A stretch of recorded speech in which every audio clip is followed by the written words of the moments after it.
Hi hello ಎಲ್ರಿಗೂ ನಮಸ್ಕಾರ. ಎಲ್ರಿಗೂ welcome back to my channel. So ಈಗ ನೀವು ನೋಡ್ತಾ ಇದ್ದೀರಾ ಇನ್ಸ್ಟಾಗ್ರಾಮಲ್ಲಿ ಎಲ್ಲ ಸೋಷಿಯಲ್ ಮೀಡಿಯಾ ಪ್ಲಾಟ್ಫಾರ್ಮಲ್ಲಿ ನ್ಯಾನೋ ಬನಾನಾ ಅಂತ ಟ್ರೆಂಡ್ ಆಗಿರ್ತಕ್ಕಂಥ ಒಂದು ಇಮೇಜಸ್ನ ಕ್ರಿಯೇಟ್ ಮಾಡ್ತಾ ಇದ್ದಾರೆ. ಅದು ಯಾವ ರೀತಿ ಕ್ರಿಯೇಟ್ ಮಾಡೋದು ಅಂತ ಈ ಒಂದು ವಿಡಿಯೋದಲ್ಲಿ ತಿಳಿಸ್ಕೊಡ್ತೀನಿ. ಸ್ನೇಹಿತರೆ, ಮೊದಲಿಗೆ ನೀವು ಕ್ರೋಮನ್ನು ಓಪನ್ ಮಾಡ್ಕೊಳ್ಳಿ. ಗೂಗಲಲ್ಲಿ ಗೂಗಲ್ ಜೆಮಿನಿ ಅಂತ ಟೈಪ್ ಮಾಡಿ. ಓಕೆ, ಈ ಥರ ಬರುತ್ತೆ. ಗೂಗಲ್ ಜೆಮಿನಿ ಅಂತ ಅಲ್ಲಿ ಕಾಣ್ತಾ ಇದೆ ಫಸ್ಟ್ ಆಪ್ಷನ್ನು, ಅದ್ರ ಮೇಲೆ ಕ್ಲಿಕ್ನ ಮಾಡಿ. ಓಕೆ, ಈಗ ಓಪನ್ ಆಗ್ತಾ ಇದೆ.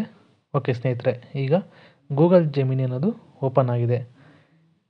ಈಗ ಅಲ್ಲಿ ಕೆಳಗಡೆ ಕಾಣ್ತಾ ಇದೆಯಲ್ವಾ, ಸರ್ಚ್ ಬಾರಲ್ಲಿ ಅಲ್ಲಿ ಪ್ಲಸ್ ಮಾರ್ಕ್ ಇದೆ. ಪ್ಲಸ್ ಮಾರ್ಕ್ನ ಕ್ಲಿಕ್ ಮಾಡಿದ್ಮೇಲೆ ಅಪ್ಲೋಡ್ ಫೈಲ್ಸ್ ಅಂತ ಕೊಡಬೇಕು. ಫೈಲ್ ಸೆಲೆಕ್ಟ್ ಮಾಡ್ತೀನಿ. ಓಕೆ ಗೈಸ್, ಈಗ ಅಲ್ಲಿ ರೀಸೆಂಟಾಗಿ ಕೊಡ್ತೀನಿ. ನಿಮ್ಮ ಒಂದು ಫೋಟೋನ ಇಲ್ಲಿ ಸೆಲೆಕ್ಟ್ ಮಾಡ್ಕೊಳ್ಳಿ. ಯಾವ ಫೋಟೋ ಬೇಕೋ ಆ ಫೋಟೋನ ಇಲ್ಲಿ ಸೆಲೆಕ್ಟ್ ಮಾಡ್ಕೋಬೇಕಾಗುತ್ತೆ. ಈಗ ಫೋಟೋನ ಕ್ಲಿಕ್ ಮಾಡಿದ್ದೀನಿ.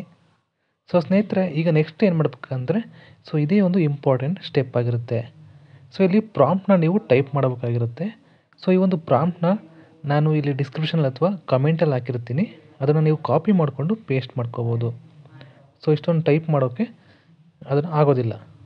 ಅದಕ್ಕೆ ಪೇಸ್ಟ್ ಮಾಡಬೇಕಾಗುತ್ತೆ. ಓಕೆ, ಪೇಸ್ಟ್ ಮಾಡಿದ್ಮೇಲೆ ಅಲ್ಲಿ ಸೆಂಡ್ ಬಟನ್ ನೀವು ಕ್ಲಿಕ್ ಮಾಡಿದ್ಮೇಲೆ ಈಗ ಅದು ಅಲ್ಲಿ ರೌಂಡ್ ಆಗ್ತಾಯಿದೆ. ಜಸ್ಟ್ ಎ ಸೆಕೆಂಡ್ ಅಂತ ಬರ್ತಾಯಿದೆ. ನಿಮ್ಮ ಫೋಟೋ ಸೆಲೆಕ್ಟ್ ಆಗಿದೆ, ಅದೇ ರೀತಿ ಪ್ರಾಂಪ್ಟ್ ಕೂಡ ಹಾಕಿದ್ದೀರಾ. ಇದು ಒಂದು 15 to 30 ಸೆಕೆಂಡ್ಸ್ ಒಳಗಡೆ ಬರುತ್ತೆ ಸ್ನೇಹಿತರೆ. ಓಕೆ, ನೋಡೋಣ. ಈಗ ಕೆಳಗಡೆ ಬಂದಿರುತ್ತೆ ಸ್ನೇಹಿತರೆ, ಆಲ್ರೆಡಿ ಫೋಟೋ ಕ್ರಿಯೇಟ್ ಆಗಿದೆ. ನೋಡ್ಬೋದು ಲಾಂಗ್ ಇಮೇಜ್ ಕೂಡ ಕ್ರಿಯೇಟ್ ಆಗಿರುತ್ತೆ. HD ಆಗಿರುತ್ತೆ ಸ್ನೇಹಿತರೆ. ಈಗ ಅದನ್ನು ನಾವು ಡೌನ್ಲೋಡ್ ಮಾಡ್ಕೋಬೇಕಾಗುತ್ತೆ. ಅಲ್ಲಿ ಮೇಲ್ಗಡೆ ಕಾಣ್ತಾ ಇದೆಯಲ್ಲ ಡೌನ್ಲೋಡ್ ಬಟನ್, ಅದನ್ನು ಕ್ಲಿಕ್ ಮಾಡಿ.